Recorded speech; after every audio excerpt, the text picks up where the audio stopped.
Hello and welcome back to Vox Terra. If you have not done so, please do subscribe to my channel and click that notification bell. Now, hey, you may have watched Donald Trump's election night press conference of November 5th, and you might be relieved thinking, well, all this conspiracy thinking is finally on its way out. Well, look, I don't think so. You need to get a handle on it. What I consider false conspiracy thinking. Donald Trump had three main talking points.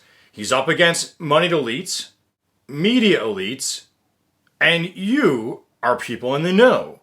So keep these 3 points in mind, because this is the basic thinking being put out there about, again, what I call the false conspiracy thinking. And I call it false because if you talk to people who are into it, you'll notice that when you start coming down to it, a lot of it is really aimed at protecting business as usual, protecting the fossil fuel industry by denying climate change, protecting just the general consumer capitalist system by denying COVID.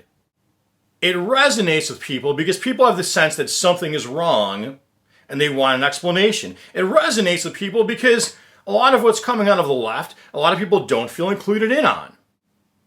But first, let's expose what I'm calling the false conspiracy thinking, because again, it's not going away.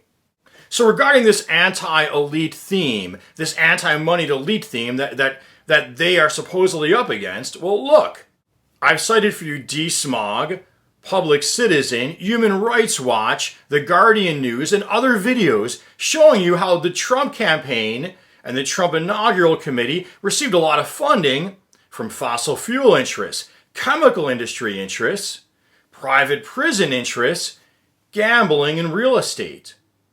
And even the tech founder of Oracle is a Trump supporter, as is one of the co-founders of PayPal. So much for this up against big tech. In fact, a lot of people would feel big tech has facilitated a lot of this false conspiracy thinking. And then I've shown you what's underreported in the mainstream media, so-called mainstream media that they pretend to be up against, the payoff, which is how the Trump administration was opening so much previously protected lands for oil and gas and mining exploration. The pushing through of pipelines, the curtailing of environmental review. For that, I cited the League of Conservation Voters, as well as the rolling back of auto fuel efficiency standards, under the guise of standing up to this conspiracy of global warming, when really what they're doing is allowing for more and more consumption of fossil fuels and petrochemicals. Now, this idea of media elites, them being up against media elites, well, for starters, the same fossil fuel petrochemical interests that did a lot of donating to Trump and the Republican Party, and to be fair, some of the Democrats as well. But to be fair, thanks to Bernie Sanders and his kind, or his associates, a lot of Democrats took a no fossil fuels pledge. No fossil fuel money pledge, that is. Well, these same organizations also fund think tanks and lobbying groups, which then come up with their own ideas to circulate around.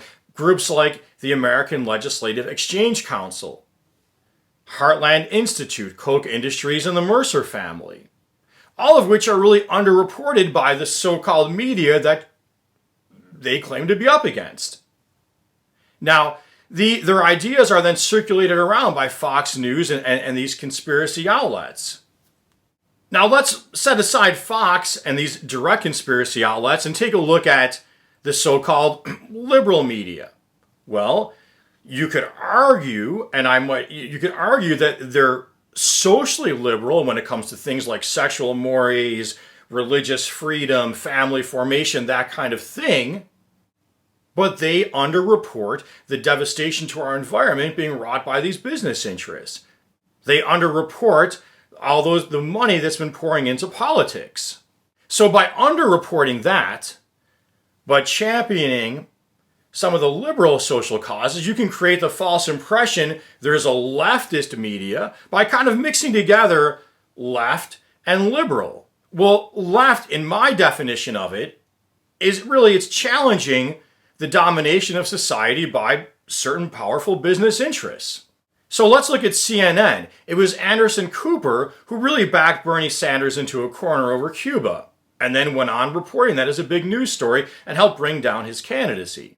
During the election coverage recently, I saw, a debate between Rick Santorum, the Republican, and the Democrat on the panel about who gets credit for stopping socialism. Well, so again, that's not a leftist media if you're taking credit for stopping socialism. And even speaking of socialism, by a textbook definition, it means the public ownership of the means of production. Well, no one on the American political stage is actually championing that, even Bernie Sanders, who I happen to like quite a bit. And Bernie Sanders really only called for the publicization or the public takeover of the health insurance industry. Now, if you took a close look at his Green New Deal, which I did and I like, if you took a close look at it, there he called for some expansion of public ownership of power generation at the local level. Really, with a motive, I believe, of breaking up the power of the fossil fuel industry and big business in our energy production. Now, Trump did not mention deep state, but that often comes up. So I've shown in an earlier video how deep state is really used by people like Steve Bannon, etc., as a way to bully civil servants who are actually standing up to industry. So my one video, I showed you about how there was a study by the Department of Energy showing how America could transition towards a cleaner, greener energy economy that was then sat upon and quieted down by the political appointments from the Trump administration who have fossil fuel industry ties. But yet they'll go on chortling on about deep state and this big conspiracy against the president, the former president possibly. But really what they're talking about is their industry cronies, for lack of a better word, not getting total free reign at the agencies. Now, but again, how these conspiracy theories resonates, because if you're into politics, there is a feeling like no matter who's in office, things seem to keep turning out the same. So here, let me give you an example. With our foreign policy establishment. But it's the opposite of what these conspiracy mongers are saying. What it looks like to me after my lifetime of political observation, is that what gets a nation often on enemy list, official enemy list, is because that country has made public ownership of its industry, especially public ownership of the fossil fuel industry. Then that country is on the enemy list, no matter who is president. Now, lastly, Trump used the term people in the know. And that's really appealing because a lot of us feel like our lives are lacking in meaning. We feel isolated and disconnected from our fellow Americans, or if you're in a different country, from whatever countrymen you have. So by this use of the term people in the know, you're creating a sense of belonging. Now here too, I thought Bernie did a better job than other liberals and leftists, because Bernie, when he spoke, would always make sure to include all types of people. So if he said black people, he'd also say white people. If he said gay people, he'd also say straight people. Bernie wouldn't only mention what are called marginalized groups. He'd mention everybody. Additionally, the Bernie of 2016 reached his hand out to Liberty University and told the students there he addressed, hey, we were going to disagree on some of these culture war issues, but we can all agree that all the money going to the top is undermining our democracy.